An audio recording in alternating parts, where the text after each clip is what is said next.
And this isn't even anything about Lego. Because I do have other interests other than Lego. Uh, I'm going to say this interest is I've had basically just as long as I've been interested in Lego. My earliest, literally my earliest memories ever playing with Lego. So we're talking, I would say 1970. I don't remember anything before the age of 3. So I don't remember a thing about anything before, not even a whiff of a memory. But between 3 and 4, I started remembering certain snippets of whatever. Like sitting on the living room floor and playing Lego. And there was a cottage somewhere in there that I remember. It was just very, very vaguely a cottage. But at the same time, I had an older brother. My own entire life, I've had an older brother. And he loved Star Trek. Therefore, unsurprisingly, I love Star Trek. and they didn't start coming out with books about Star Trek until after the series was over, and so my brother never got into the books. He was never a reader like me. I mean, I loved Lord of the Rings. I loved the Hitchhiker's Guide to the Galaxy. But I through my, after I was done with the Hardy Boys books, which was my single digits and early teens, I started reading Star Trek books as we kept on finding them. Back then, it wasn't until the motion picture in 1979 that books, Star Trek actual Star Trek books really became a big thing in the market. There were some anthologies, Star Trek anthologies. I think Star Trek 1 through 12 they called it, and these had short stories in them. Pretty good stories, I would say. I owned all of them. I've found them in used bookstores, and they were good. But as soon as TMP showed up, which was novelized into a book, I bought that at Cole's bookstore at Eastgate. And I was 12. And I liked the motion picture. Again, I'm one of the few who actually, it has many faults. It has a great many faults. And the number one fault of TMP, to go off in this tangent, the number one fault is that it didn't know what it was supposed to do. It was rushed to compete with Star Wars. It was the director. Again, I'm going to say this straight up. I don't know what else Robert Weiss directed besides The Day the Earth Stood Still, but The Day the Earth Stood Still is literally one of my favorite, absolutely favorite science fiction movies of all time. It's not number one. I could not tell you what my favorite science fiction movie is at this point, because I love 2001. I loved The Day the Earth Stood Still. I love Forbidden Planet. I loved a lot of 50s and 60s. When Worlds Collide, I haven't seen it in 35, 40 years, but When Worlds Collide sticks in my head. It's a fantastic movie for its genre and for its time. But I would say The Day the Earth Stood Still, I have seen literally probably 50 plus times in my life. The original. The remake is what it is. They lost the charm, I guess, of the original. But the original is just fantastic science fiction, and a great story and well acted and whatever. And he directed that. And you, if you watch The Day the Earth Stood Still and see how, I will say, aloof, how lack of deep emotional content with the characters, it was very dry emotionally. The Day the Earth Stood Still, but you can read into it as you want, which is what I love about it. And the synopsis and the premise and the whole thing is just fantastic. I didn't mind The Day the Earth Stood Still not having a deep crying and tears and blah blah blah and whatever, like angst and whatever. It was a straightforward story, told wonderfully. And you look at the motion picture, and it's exactly the same feeling I get, which was no feeling. So, little feeling. And I read, I can't remember which one was making the motion picture, where the cast, who spent 3 years a decade earlier together and then going to conventions, and so being still good friends overall, and forget the friction between certain, but that they kept on trying to emote some sort of feeling to this, like these people are people who have been together for a decade, both in universe of Star Trek, but also outside the universe as actors.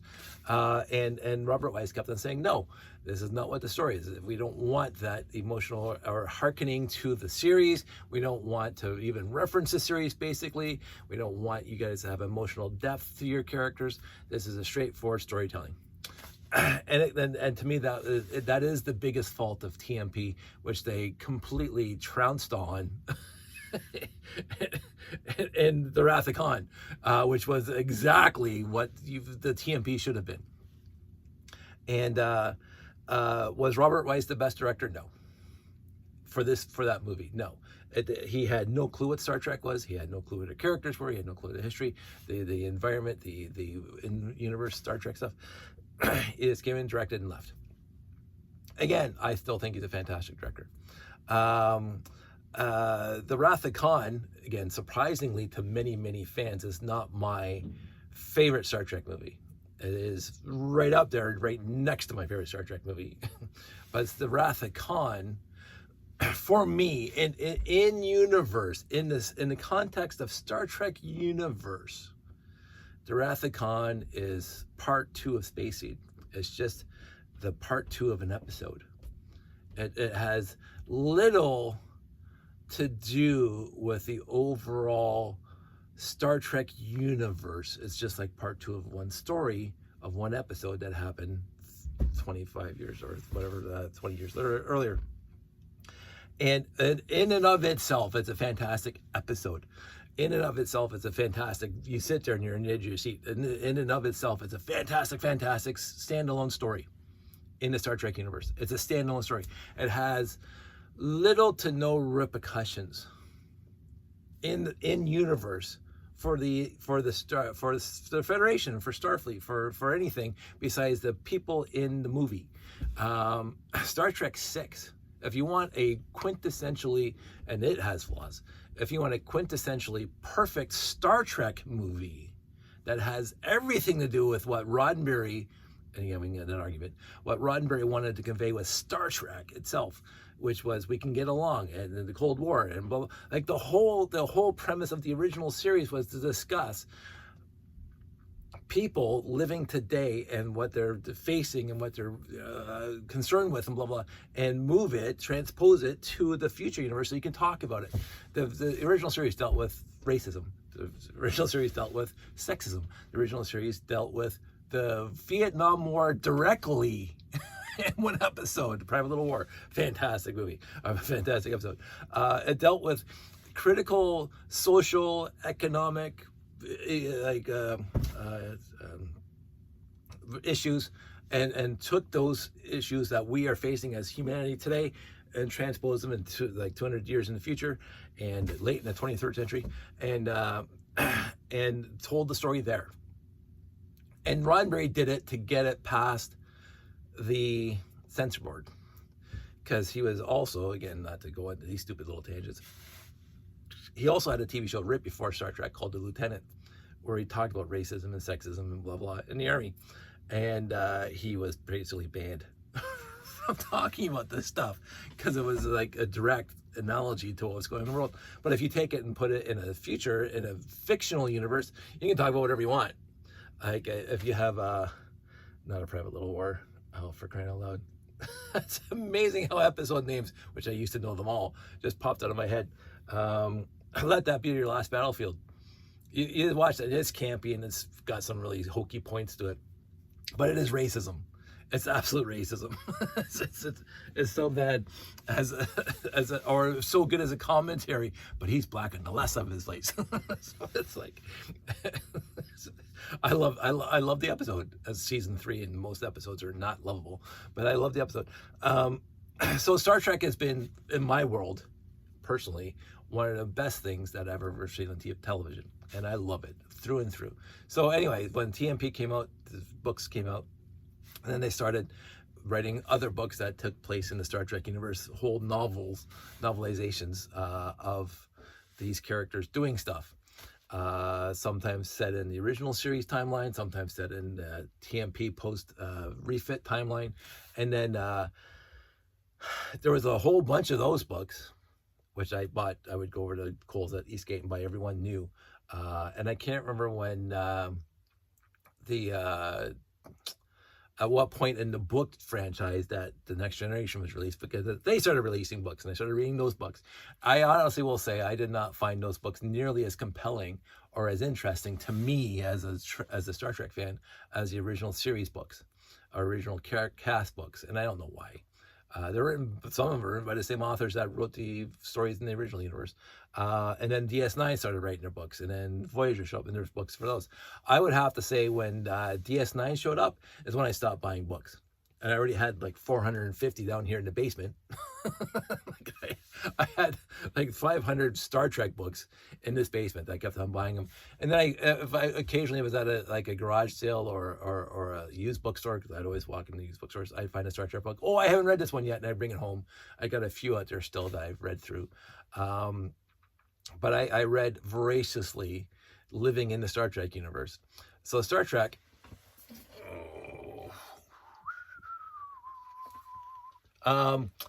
very important in my life. It always has been. Again, just like Lego, I never let go of it.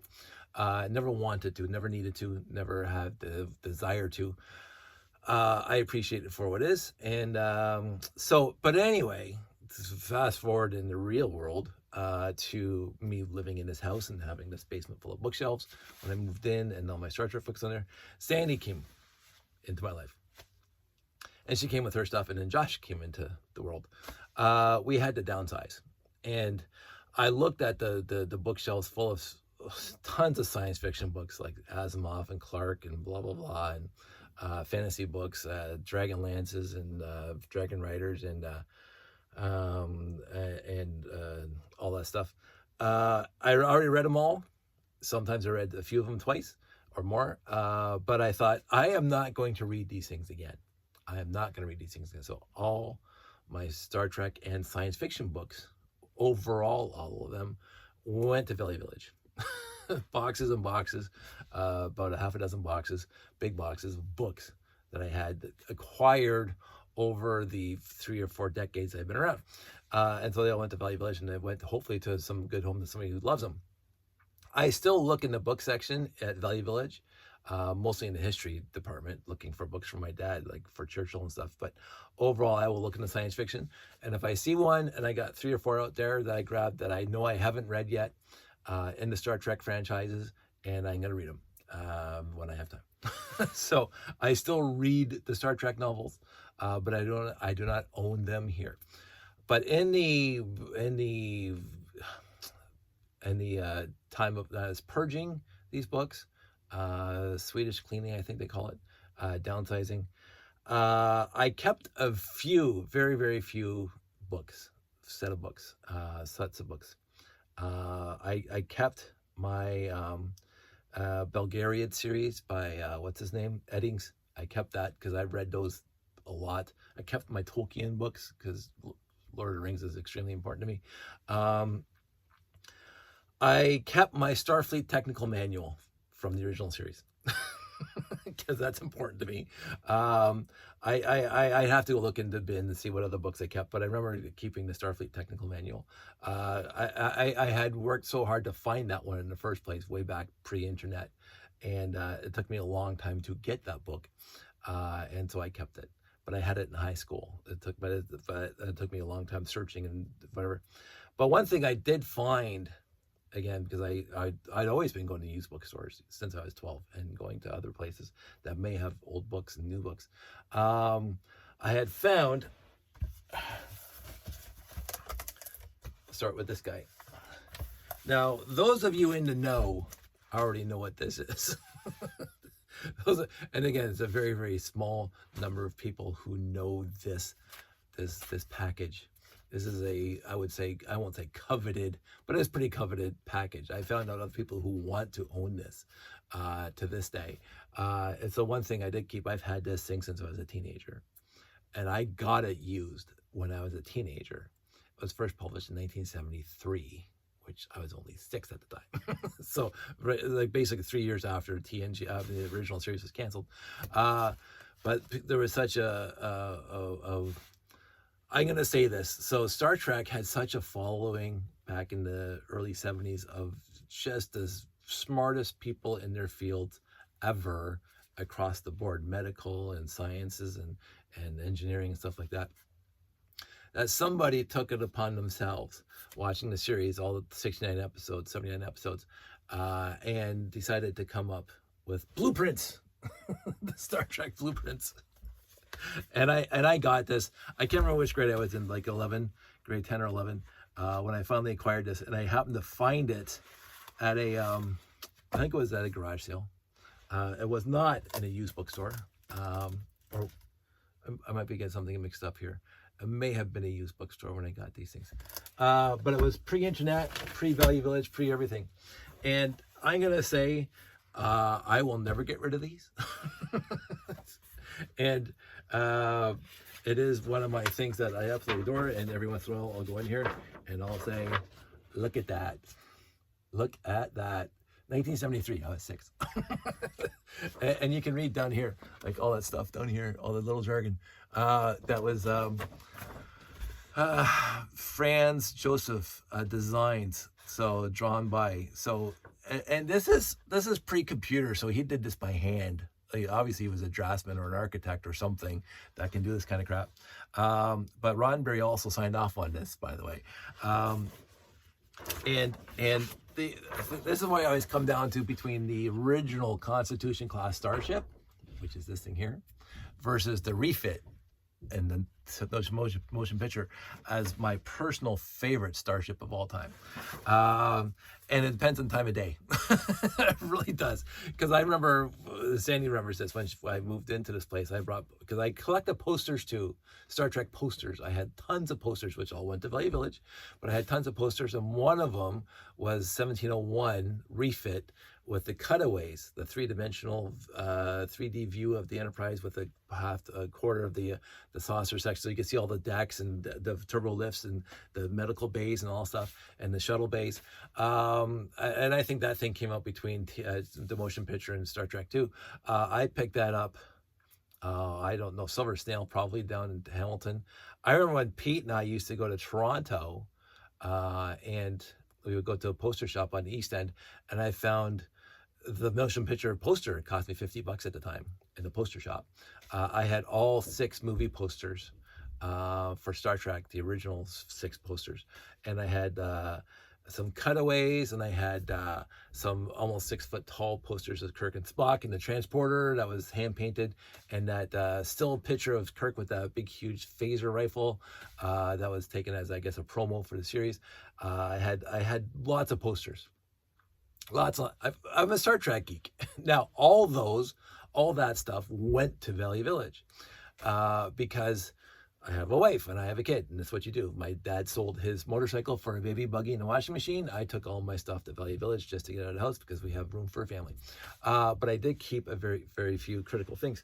And I'm going to say that the plans, 12 pages of plans, and it lists all the various rankings and everything. And you can see, and I think I'm going to get to this, won't go bore you with all of these.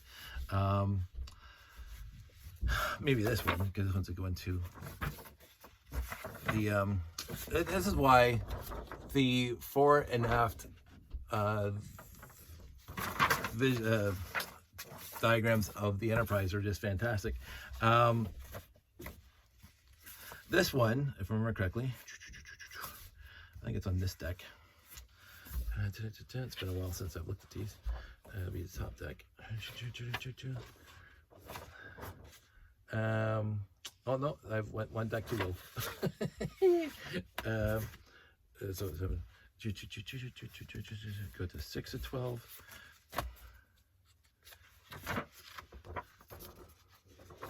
They have on here, I could have sworn they had Kirk's quarters and Spock's quarters, officers' quarters. Yes.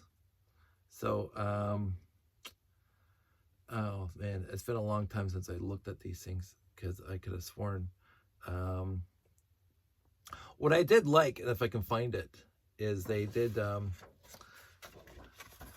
try to incorporate the stuff from the series, because there's the conference room, the boardroom, the board that you would always see in the series, and the botany lab and the special studies lab, and then they have all the stuff for the computer circuits and all that stuff.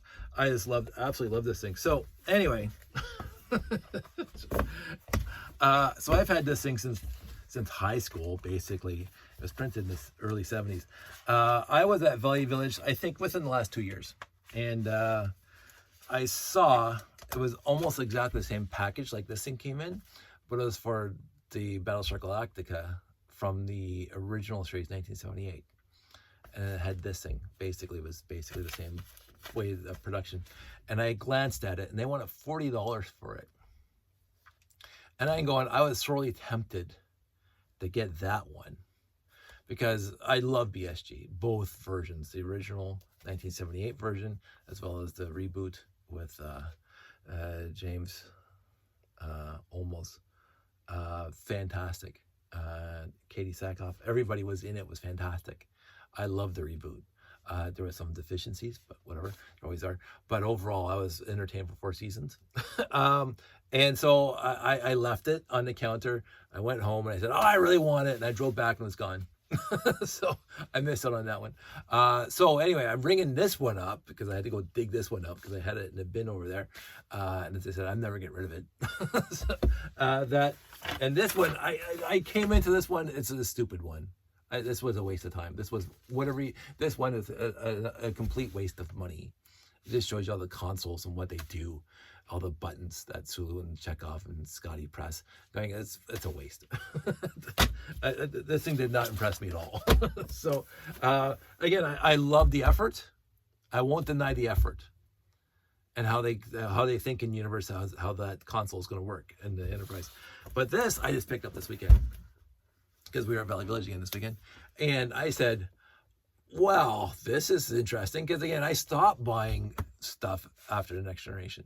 I stopped buying books and posters and whatever else after the Next Generation came out, because there was too much, and I was interested in other stuff, and I didn't have the time or the wherewithal to buy all this stuff. So I skipped out on buying anything for the Next Generation. Didn't have posters. Although I can't say that. I think I actually had a cutaway diagram of 1701-D as well. I had the 1701 on one side and 1701-D on the other side of my dining room. The posters framed, because I framed them.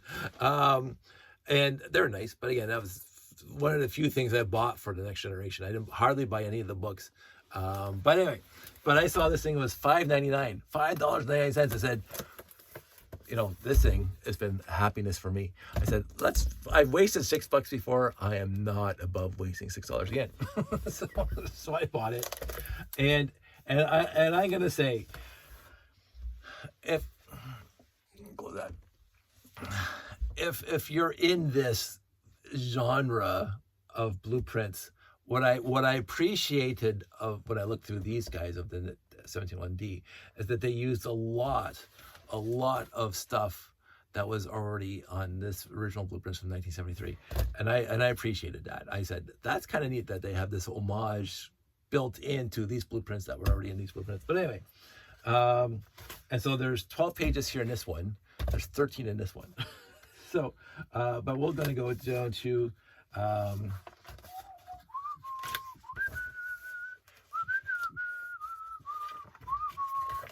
sorry, I'm going to get demonetized. Like I have to worry about that. These ones are bigger, by the way. Way bigger. There she is. There she is. I was happy to see that. I was honestly happy. I thought this is awesome. This is as we like to say, this is the cat's meow. I don't know where that expression comes from. I don't know why we say that. But this one does have, I think the other one has call outs for the captain's quarters and everything else there.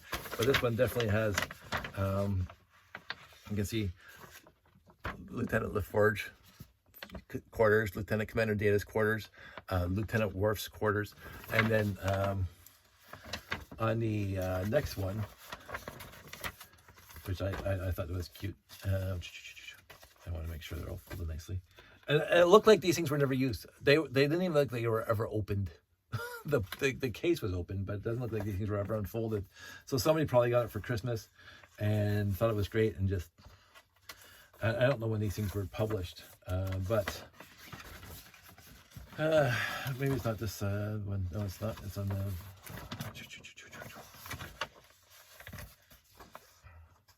I think it's on the big one. Maybe not.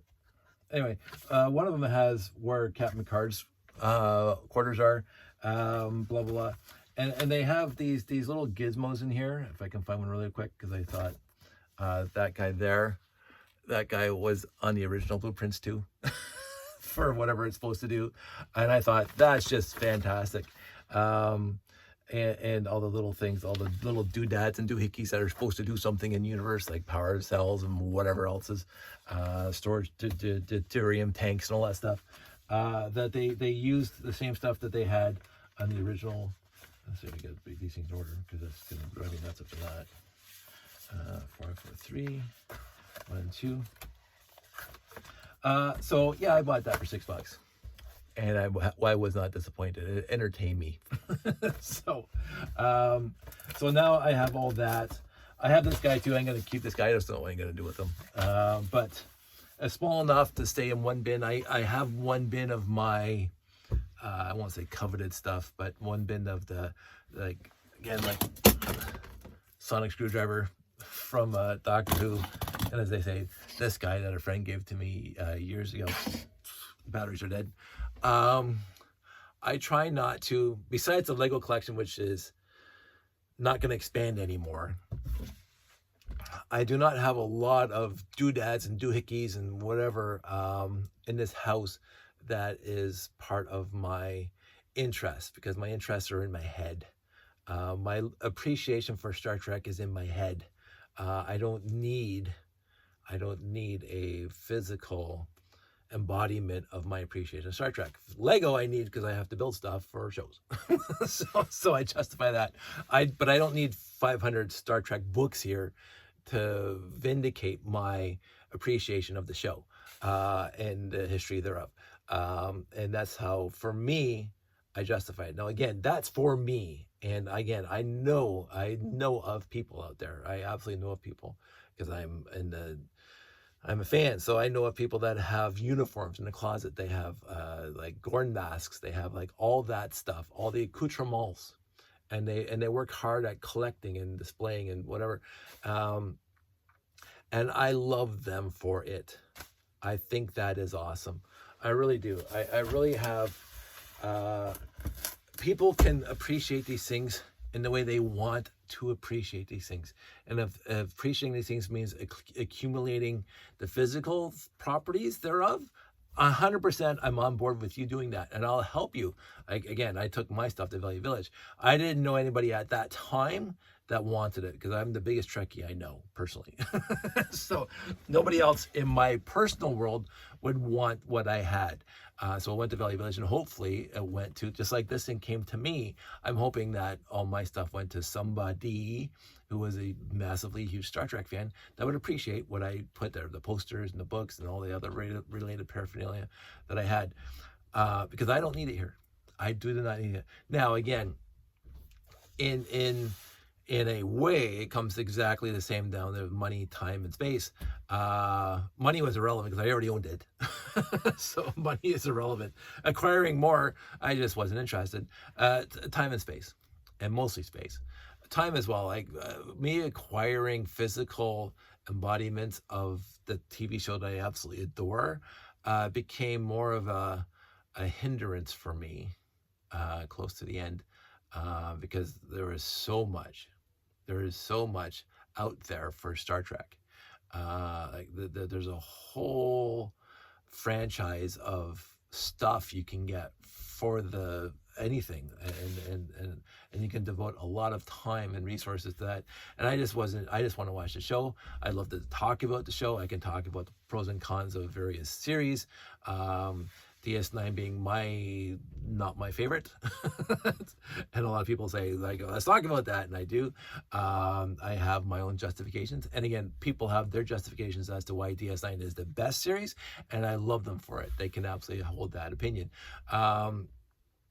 My favorite franchise, my favorite part of the series, my favorite theme of Star Trek, if you want to go use a Lego parlance, my favorite Star Trek theme, not the musical theme, but the actual series, my favorite Star Trek series, vacillates between TOS for nostalgic reasons overall.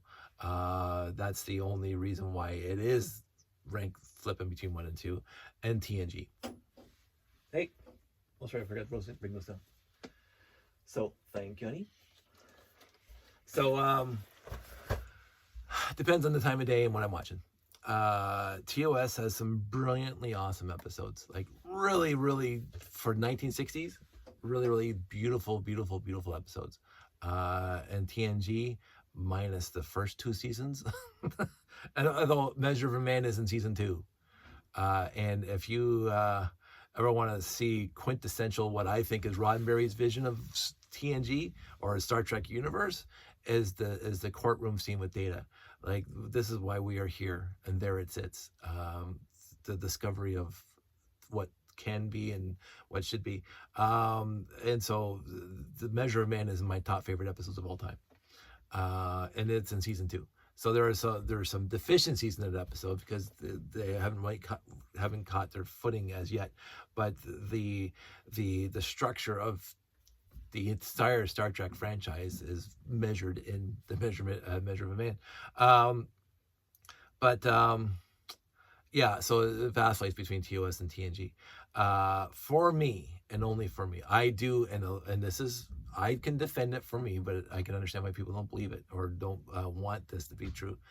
I do put Voyager above DS9, and that's strictly because Voyager was quintessentially in this entire whatever, forgetting the first 4 seasons, but even then, Voyager was most like TOS, a standalone ship, doesn't access Starfleet headquarters a lot, doesn't has all these various adventures that are not, like, it's almost episodic in nature. The Voyager was episodic. They didn't have a story arc besides trying to get home.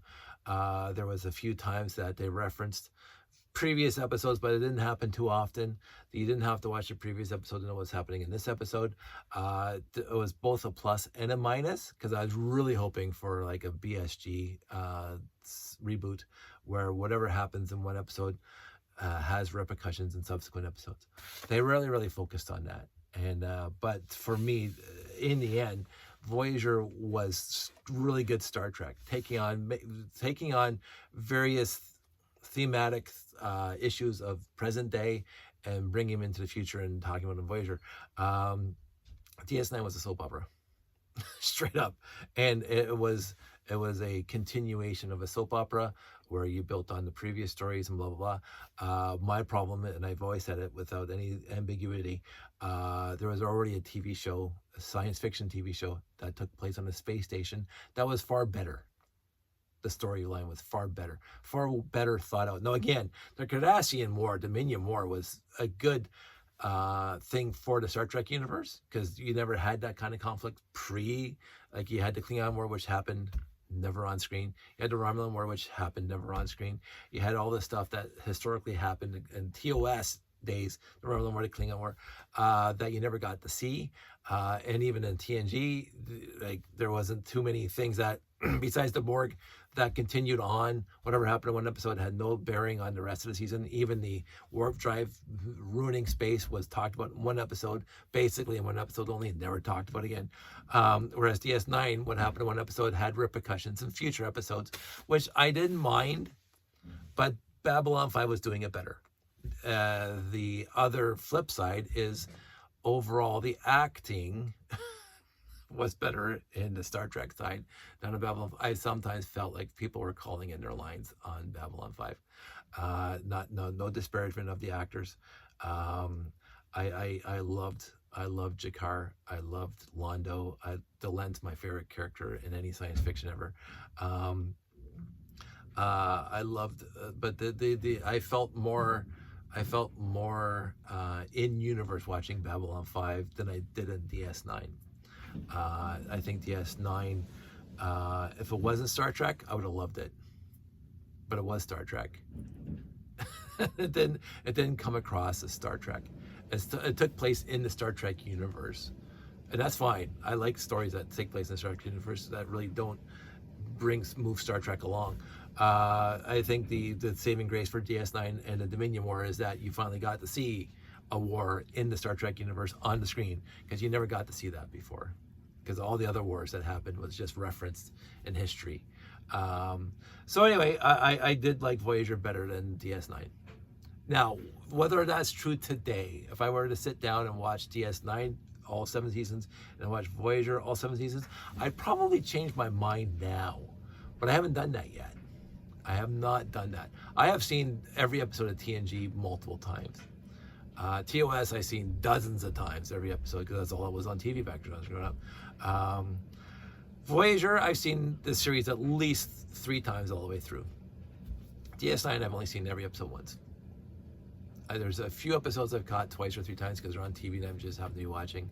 But again, every time I watch it, I was going, it's nice. It's a good show. It's a fantastic show. And to most Trekkies, it's the best show. And I'm not going to fault them for that. I am not going to fault them for believing and actually have rationale behind it that DS9 is the best Star Trek franchise. I'm not going to fault them for that. It's not for me. I found it to be not Star Trek enough. I really did. It wasn't Star Trek enough. It wasn't Roddenberry's vision of the future enough. It was antagonistic. That's the way it was supposed to be. That's why they meant it that way. They didn't want TNG all happy-feely and everybody in the crew gets along. They did this deliberately, and I'm not going to fault them for that. And yet, for me, it wasn't directed at me. And again, I accept that. Voyager, completely in my wheelhouse. And again, for all its faults, Voyager was complete. The acting was superb. The stories, some of the stories were fantastic science fiction. Bringing Seven on, forget the eye candy. She was a solid character. Jerry Ryan nailed that part through and through. Every time she didn't call it in once. It was fantastic watching. You watch Seven evolve through the last 3 seasons and becoming more and more a person and not just an automaton assigned to the Borg. I liked Enterprise. Again, I liked that show. I watched all 4 seasons and I liked it all. Again, it got a little dragging at parts, the Time War. It is what it is, and I felt bad for it. I love Discovery. I'm sorry, I wanted a few people that actually really adored Discovery, bringing us whatever. And then the short treks, fantastic. Lower Decks, sign me up. I loved every episode. I laughed every episode. A lot of people didn't. They thought this is childish, sophomoric humor. Sure, I think it was fantastic. Strange New Worlds is knocking it out of the park. I keep on saying that. Strange New Worlds is probably moving. I'll have to see how season 3 goes. But for the first 2 seasons, all 10 episodes, or 20 episodes, just chef's kiss, fantastic. I haven't seen Section 31 yet. I'm going to watch Section 31 pretty soon. The Calvin timeline, sorry, loved them. They weren't spectacular. 2 was the weakest. Again, trying to pay too much homage to the original series. 3 was brilliant Star Trek. 3 was absolutely brilliant Star Trek. I know that I disagree with Will Wheaton on this. And again, I'm not faulting his position on it either. He has valid justifications as to why 3, he didn't like it at all. And that's fine. I absolutely adored it. I sat there and I was enthralled by the action, blah, blah. But the story itself, the homage to the Enterprise series, the whole Suliban War, all of that was 100%. It was a Star Trek episode. I'm going to say that. It felt like a Star Trek episode of the original series. That's how that whole movie felt to me. It was a Star Trek TOS original series episode where they referenced stuff that happened in the past, and you had a captain dealing with how things changed after the war. There's been many TV shows about what happens to the White Christmas. One of my favorite Christmas movies is that story. What do you do after the war's over? That movie just now reminded me of White Christmas, one of my favorite Christmas movies. And of course, that took it in different directions. But what do you do? And you have it in your head that you want to make the Federation better by always having conflict. I understand that. I fundamentally disagree with that, but I understand where he was coming from. Rambo was the same thing, the First Blood. I mean, it's basically, that's what Star Trek Beyond was. Where the guy comes home from the war, and what do? When everybody's getting along peacefully, you're shaking hands with your enemy. Like, you're getting along, but the people who had to fight and think these were mortal enemies and had to be killed, what happens then? That's a Star Trek episode. That's a fundamental talking about what happens to us today episode, taking our life events today and moving them into the future. Sorry, anyway, I'm going on too much. Glad I picked it up. I had a really good view of them. I had a really good peekaboo of all the different 13 sheets. I pull this one up sporadically. Not that one. I pull this one up sporadically. I've opened this thing 4 or 5 times, maybe. But again, no disparagement of the people who put the effort into this. Some people find that worthy, and I have to know where I am on this, because again, excuse me, I love people who own uniforms, Star Trek uniforms or whatever, Star Wars uniforms. One of my very good friends shows up and does cosplay at our shows, and I adore him for it. I think that is awesome. It's just not something I want to do, or it's not willing. I just don't have I for myself, I'm not interested in doing that. I support other people who are wanting to do that. So I know some people would love to have this one. If they want it, they can ask. We can talk about it. But for me, it was. I didn't realize until I got home and I started looking at it and going, "This is not me," because it's different than the blueprint of the actual ship. I don't know. There's a je ne sais quoi difference there between having the blueprints of the ship that makes it more real than having, oh, what does this button do?